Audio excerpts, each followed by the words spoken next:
할렐루야. 사랑하는 대강의 가족 여러분, 오늘 하루도 하나님의 말씀과 동행하는 삶이 되길 소망합니다. 오늘 함께 나눌 하나님의 말씀은 로마서 7장 1절에서 6절 말씀입니다. 형제들아, 내가 법하는 자들에게 말하노니 너희는 그 법이 사람이 살 동안만 그를 주관하는 줄 알지 못하느냐. 남편 있는 여인이 그 남편 생전에는 법으로 그에게 매인바되나 만일 그 남편이 죽으면 남편의 법에서 벗어나느니라. 그러므로 만일 그 남편 생전에 다른 남자에게 가면 음녀라. 그러나 만일 남편이 죽으면 그 법에서 자유롭게 되나니 다른 남자에게 갈지라도 음녀가 되지 아니하느니라. 그러므로 내 형제들아, 너희도 그리스도의 몸으로 말미암아 율법에 대하여 죽임을 당하였으니 이는 다른 이 곧 죽은 자 가운데서 살아나신 이에게 가서 우리가 하나님을 위하여 열매를 맺게 하려 함이라. 우리가 육신에 있을 때에는 율법으로 말미암는 죄의 정욕이 우리 지체 중에 역사하여 우리로 사망을 위하여 열매를 맺게 하였더니 이제는 우리가 얽매였던 것에 대하여 죽었으므로 율법에서 벗어났으니 이러므로 우리가 영의 새로운 것으로 섬길 것이요 율법 조문에 묵은 것으로 아니할지니라. 아멘. 요즘 사회적으로 문제가 되는 것이 음란에 관한 것입니다. 이 과거에는 음란을 중한 죄로 여겼는데 요즘은 음란을 아주 가벼운 것으로 취급합니다.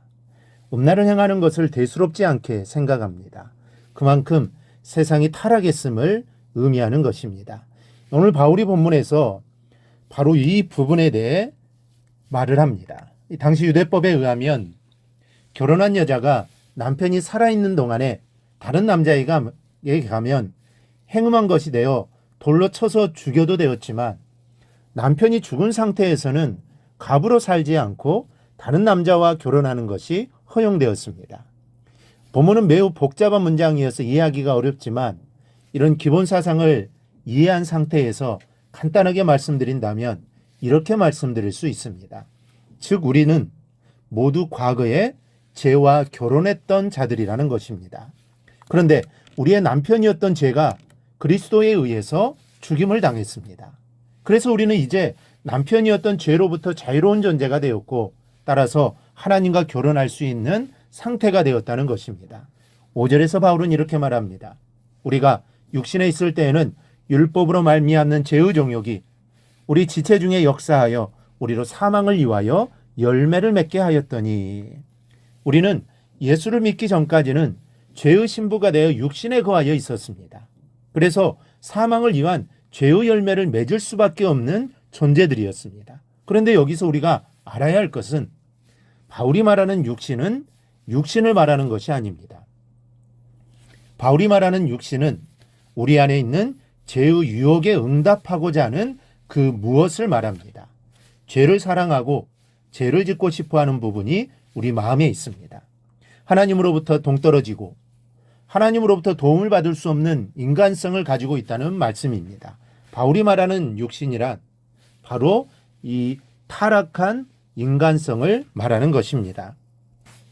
그런데 바울은 이 타락한 인간성이 율법 때문에 오히려 더 자극을 받았다는 것입니다. 그래서 5절에서 이렇게 말합니다. 우리가 육신에 있을 때에는 율법으로 말미암는 죄의 정욕이 우리 지체 중에 역사하여 우리로 사망을 위하여 열매를 맺게 하였더니 율법이 어떤 것을 금하고 있다는 사실 자체가 이 타락한 인간성에 호기심을 불러 일으켰다는 것입니다. 아이들은 하지 마라 하면 더 하고 싶어집니다. 아이들뿐만 아니라 어른들도 그렇습니다. 하지 말라고 하면 더 하고 싶은 게 사람의 마음입니다. 이처럼 율법의 금지 자체가 타락한 인간성을 자극하여 범죄하려는 욕망을 일깨워서 결국 범죄하게 만들었다는 말씀입니다. 예를 들면 십계명에서 살인하지 말라, 간음하지 말라, 도적질하지 말라고 되어 있는데 이러한 율법의 금지 사항이 더욱더 이러한 일들을 하게 한다는 것입니다. 하나님은 계속해서 우상을 숭배하지 말라 이 말에도 이스라엘 백성들은 우상을 숭배합니다. 이 호기심이 있다는 것이죠. 그런데 지금은 우리의 상태가 어떻습니까? 4절은 그리스도의 몸으로 말미암아 율법에 대하여 죽임을 당하였으니 라고 하였고 6절에는 이제는 우리가 얽매였던 것에 대해 죽었으므로 율법에서 벗어났으니 이러므로 우리가 영의 새로운 것으로 섬길 것이요 율법 조문에 묵은 것으로 아니할지니라. 우리는 율법에 대하여 죽임을 당했다고 합니다. 그리고 율법에서 벗어났다고 합니다. 그러니 이제는 율법이 아닌 영의 새로운 것으로 하나님을 섬기는 자가 되었다는 것입니다. 그러니 죄에 대한 두려움 없이 진정한 기쁨으로 하나님을 섬기는 자유인이 되라라는 말씀입니다. 여러분, 진정한 자유는 어떤 것입니까?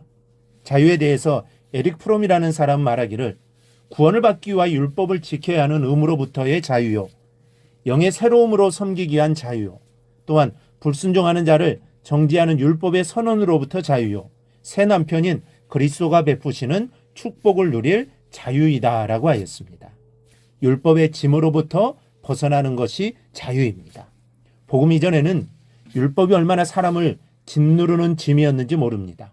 율법 때문에 진정한 자유함을 누리지 못했습니다.